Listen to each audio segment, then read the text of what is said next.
À Paris, la vieille cathédrale gothique Notre-Dame devient la scène d'un spectacle exceptionnel, le sacre de l'empereur Napoléon Ier.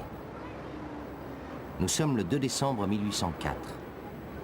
Mais derrière l'image mythique, peut-on comprendre quel était le sens d'une pareille cérémonie? Le sacre de Napoléon, c'est l'image même de la grandeur et de la majesté.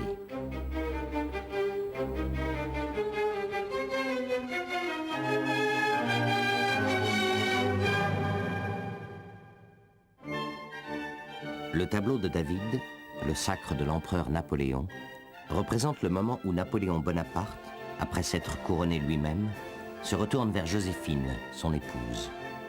Napoléon, pour les Français à ce moment-là, est l'homme qui a mis fin aux convulsions de la Révolution, tout en respectant les changements sociaux de cette Révolution.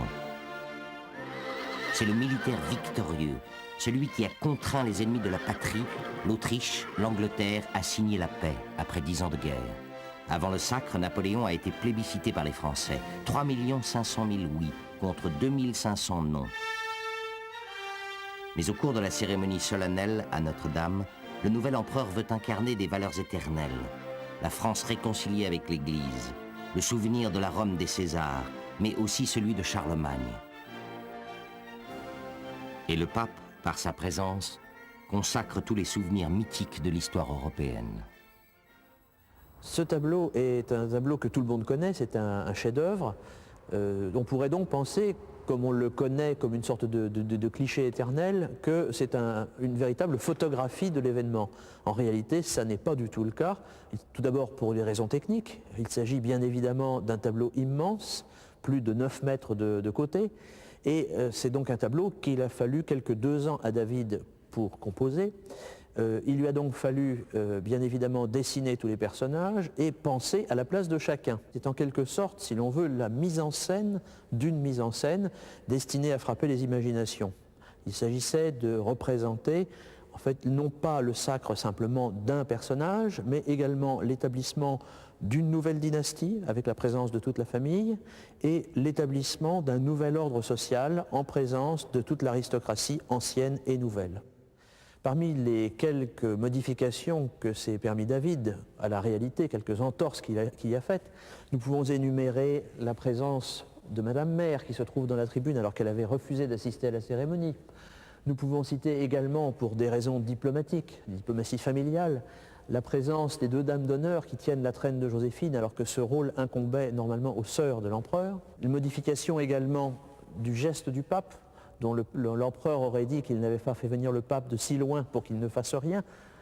Et enfin, sur la droite, complètement, la présence de Talleyrand, qui, lui, assistait bien à la cérémonie et qui assistait même, semble-t-il, avec un petit sourire ironique. Du moins, c'est ainsi que l'ont vu certains historiens. Dans le quartier de Notre-Dame, tout autour de la cathédrale, on peut essayer de retrouver les traces du Paris de Napoléon et essayer de comprendre dans quel état d'esprit les Parisiens, le pape, l'impératrice et l'empereur se trouvaient ce 2 décembre 1804.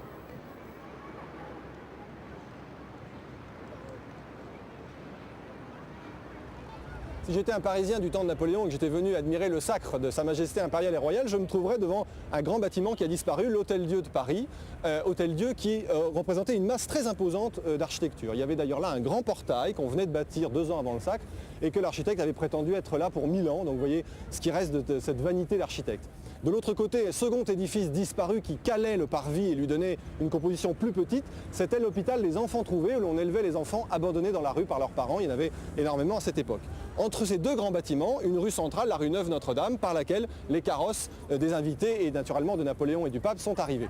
Mais ils ne sont pas arrêtés devant la façade de l'église qu'on ne voyait pas. Il y avait devant un très grand portique en bois et avec un décor un peu de carton-pâte néo-gothique, très curieux, qui cachait les portails parce qu'en fait aucun personnage officiel n'est entré par là. Le pape comme Napoléon ont dû, avec les carrosses, tourner pour aller dans la rue du cloître Notre-Dame, car l'entrée s'est faite en réalité au chevet de l'église où on avait bâti une grande place en rotonde où les officiels sont descendus pour se rendre à l'archevêché.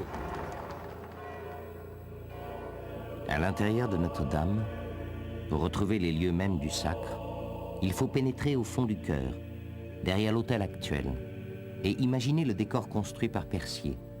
car aujourd'hui, il reste peu de choses des colonnes et des voûtes sous lesquelles a eu lieu la cérémonie. La Pietà de Nicolas Coustou qui subsiste est un bon repère pour comprendre le tableau de David par rapport au lieu. Et je suis ici à l'emplacement exact que sur le tableau occupe Pie VII, le pape, qui donc domine du haut de cet emmarchement le chœur. Ici, à ses pieds, entre guillemets, Napoléon, en train de couronner Joséphine sur le tableau. En revanche, il faut un tout petit peu plus d'imagination pour comprendre le chœur que nous avons actuellement sous les yeux par rapport au tableau, puisque les grands piliers habillés de marbre rouge et blanc de l'époque classique avaient été supprimés sous Napoléon III. Donc, évidemment, ici, on a un état postérieur. Il n'y avait pas les grilles, il n'y avait pas les anges. Et puis, bien sûr, ont disparu tout de suite après le sac les tribunes provisoires aménagées par l'architecte Percier pour permettre à un maximum de gens d'assister à la scène. À côté de la cathédrale, c'est au musée Notre-Dame que l'on peut observer le plus grand nombre de documents qui, au-delà du tableau de David, nous renseignent sur la cérémonie du sacre. On y voit le moment où Napoléon se couronne lui-même, l'instant où le nouvel empereur prête serment, et l'épisode où il reçoit les offrandes.